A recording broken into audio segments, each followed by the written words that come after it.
Frugal Mamas. And I have come over to YouTube because my life has changed a little bit. I have decided to retire. Sort of. Not really. I have decided to retire, but keep my full-time job. Yeah, that's a thing. So let me explain how that's going to work. If I was to use the term semi-retired, that's a problem because that implies that I do not have a full-time job, but I pick up odd jobs here and there. I work contract. I would be considered semi-retired if I was collecting Social Security or my retirement, pension, whatever, and then only working enough hours to keep my retirement money / pension / whatever, Social Security. So with teachers, we have the option to retire. We cannot be a substitute teacher for a whole year. And after the year, then we are allowed to apply to be a professional substitute teacher. And then we can keep our benefits and make $100 a day, which is less than what we're making right now. So even when I retire, it's not going to be a lot of money. I'm going to be, on a budget, a strict budget. And that's crazy because I'm already on a budget right now and I make double than that. So how does this work? How do we retire and then do what? Live in poverty? I don't think so. I am not going to wait till I'm 80 to retire. And let's be honest, us Gen Xers will be working till our 80s. The boomers are in their 70s, their mid 70s, and they're still working. Yeah, my parents are working. They have great careers and they're working. Not full time. But they are. I mean, my father is a landman, that Billy Bob Thornton TV show. Yeah, he's a landman. It's not that cutthroat in his world. But we're in Texas. That's what he does. And every now and then he'll get a call and they'll ask him to, do some work. And that's just the work ethic that I come from. And it's also just doesn't make any sense to be a substitute teacher when I can make more money as a licensed teacher. I'm a licensed teacher. So I don't know how this is going to look. I can write a book. I could become a professor. I mean, I do have options, but in reality, the idea of retiring is so that you can have all your days to yourself, to do all your hobbies, garden, take it easy, slow down, go traveling, learn new things that you want to, get in your brain before you lose your memory or your health or your whatever.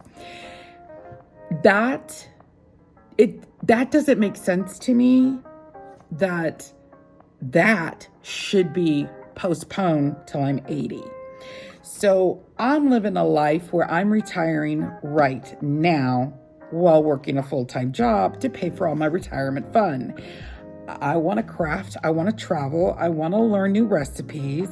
The whole social media thing, especially here on TikTok, it's all about this personal curriculum. Well, I'm literally a curriculum writer. And so I love that idea of thinking of something you want to know and go for it, like, continued education for adults. And I want to learn how to make authentic pad thai. I want to read my book. I want to read Ivanhoe, even though I need a magnifying, light. I want to read it. I've been wanting to read this since I was 12 years old, but I opened it. I wanted to read it because someone told me, one of my English teachers told me that this is where we are introduced to Robin Hood. And so I'm like, I love Robin Hood. I started reading this and I was just lost. Well, about a month ago, I decided that this was going to be part of my personal curriculum. So I did a lot of research before I even opened this book because it was necessary. And I am a slow reader, and I'm barely in chapter 3, but I read it on my lunch break. So at home, I read my Murder, She Wrote books. Because, yeah, there are Murder, She Wrote paperback books. Not a lot. I wish they'd bring them back, but I have about 4 of them, and I started with the, Trick and Treachery, something like that. So I'm not going to wait till I'm 80 to do all the things that I want to do while me and my husband are relatively healthy. I mean, I had a huge health scare last year. I had 6 blood transfusions, and it ended up with me having a full hysterectomy. So I got some things to make up for. I'm decorating my house. I'm building a woodland creature diorama I got going where I have the beavers from The Lion, the Witch, and the Wardrobe upstairs, and now I'm creating a downstairs where Emmett Otter and his mama live. I mean, why am I doing this? Because I want to. So I'm living like a little retired old lady. I'm learning how to cook things. I am exploring recipes. No more survival casseroles where I have to stretch a pound of ground beef. I'm doing things that I have the luxury of doing now. And I want to spend all of my downtime finding joy as if it was a vitamin. Like, I have to take my vitamin. I have to have joy every single day. And that can be in different ways. The number one thing I did was when we downsized from a house to an apartment, we weren't silly enough to get a 1-bedroom apartment because it was just us. My husband and I got a 3-bedroom. And I have a room that is just mine. It's where I create. It's where I have my closet full of clothes. It's got my shelf full of junk. It's where I can be a maximalist without driving my husband bear crazy. It's got my dioramas, my Barbies, my toy collection. It's got my cozy bookshelf with twinkle lights, and I got a big dining table in the middle of the room where on one side I journal and sew, and on the other side I paint and epoxy things and put things together. And this is how I want to live my life. So first I created a space for myself. And then my husband and I set a no visits on the weekend. Unless it's a birthday party, we don't want anybody visiting us on the weekends. That's it, period. It is our time. It is our couple time. It's where he and I run around in our tank tops and underwear and just watch documentaries, get takeout, and then he goes off to his personal space and does whatever he wants to do in his personal space. And then I go off to my personal space and do what I want to do in my personal space. And we just live this little magic retired life. You would think after work and on the weekends, if you took a snapshot, you would think, look at those two 50-year-olds puttering around the house. It must be nice to be retired at 50. We have not retired. My husband is very disabled. Even though he has lost over 150 pounds, he lives with immense amount of pain. And so he does the best he can. He keeps the apartment clean. He does all the housewife stuff. My bear does it. He does it all for me. He cooks me breakfast every morning, but it's just me and him. He came into this marriage when my oldest was 15. He met all my kids at her sweet 16th birthday party. And he came in this relationship knowing that he was disabled. He had just been going through all the medical stuff that he needed to. He was trying to get disability. That is a whole other story. He left his job, and he was a single dad. And he's like, I'll take on your kids. I could do it. I can help you with them. And that was it.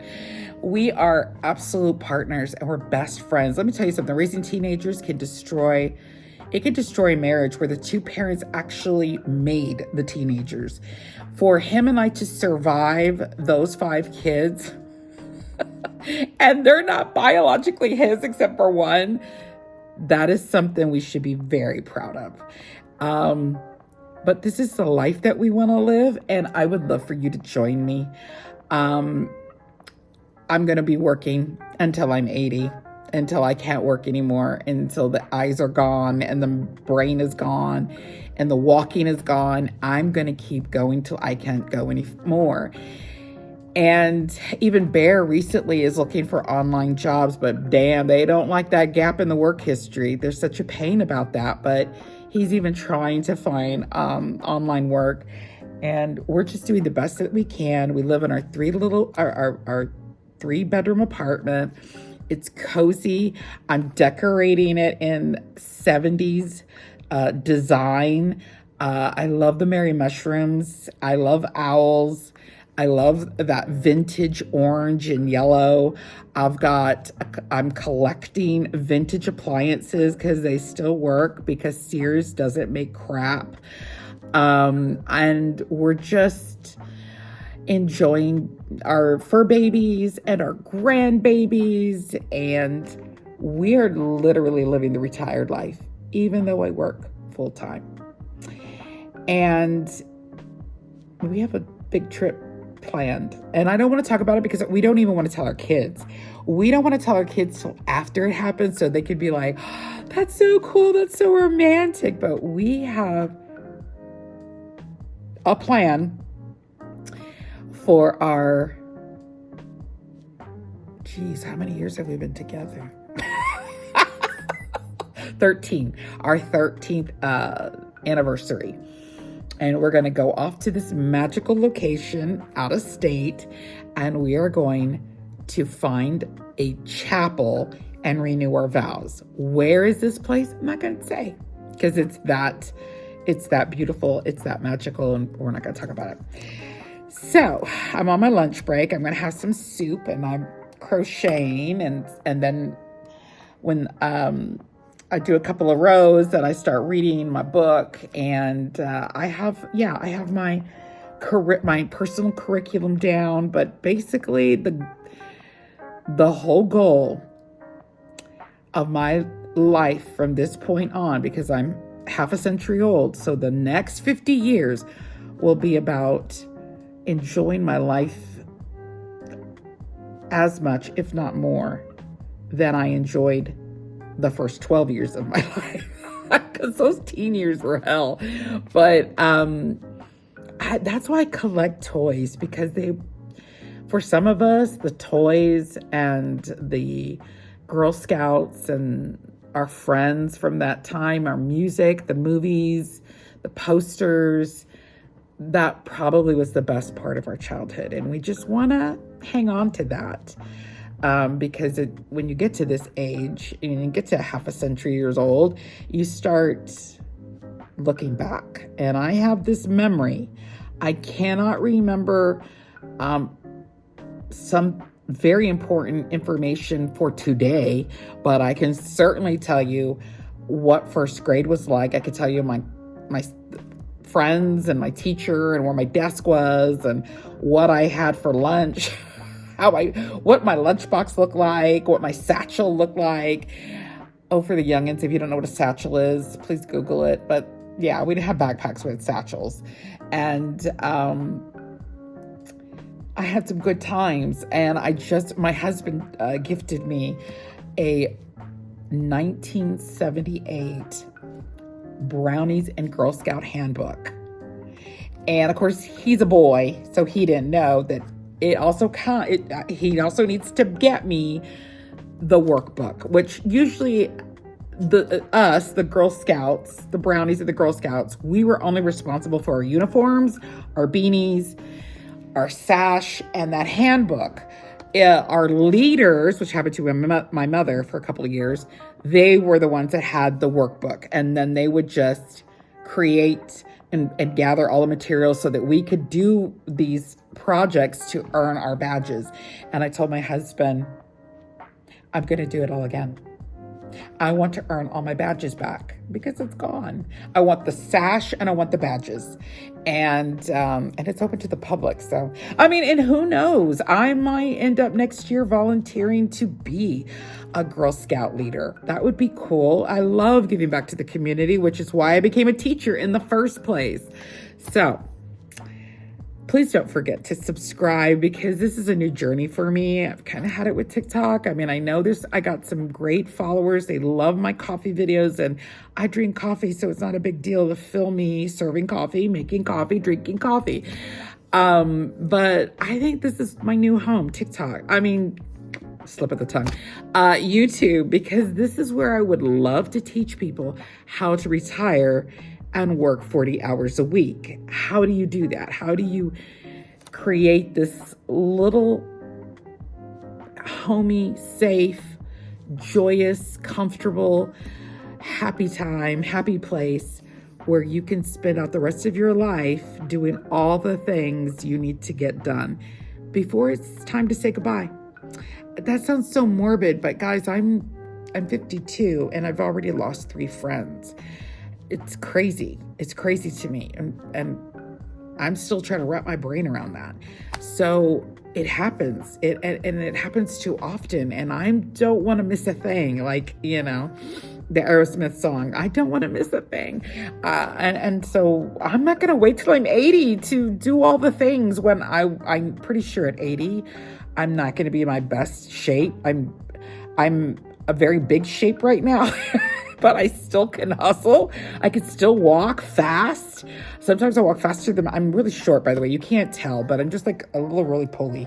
And I walk really fast, but I do breathe heavy, and I will work on that with the editing, but I'm just a heavy breather. I mean, have you seen my chest? It's huge. Which, by the way, I mean, that's something else I would like to do. I would like to get some things taken care of, breast reduction, and no, I don't think I'll do the lasers. I like glasses. They don't bother me. And I just really don't want anything on my eyes, but y'all have a great day. Y'all have a great week. And please don't forget to click subscribe wherever the subscribe button is, and like this video and click the bell for the notification so that you can see my next video, which, by the way, is going to go into depth about my Brownie and Girl Scout handbook and all the things that are in it for you Gen Xers.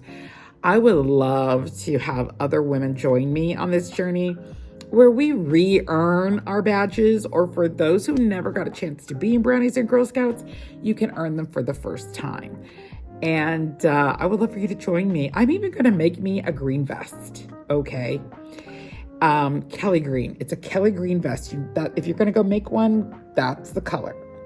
Y'all have a great day, and I will see y'all later. And take care. Be happy. Even when it's hard to be happy, find a way to own something in your life that no one can take away from you. And I'm not talking about possessions. I'm talking about space, time, feelings. Do something that is all yours and no one can take away from you. So, take care.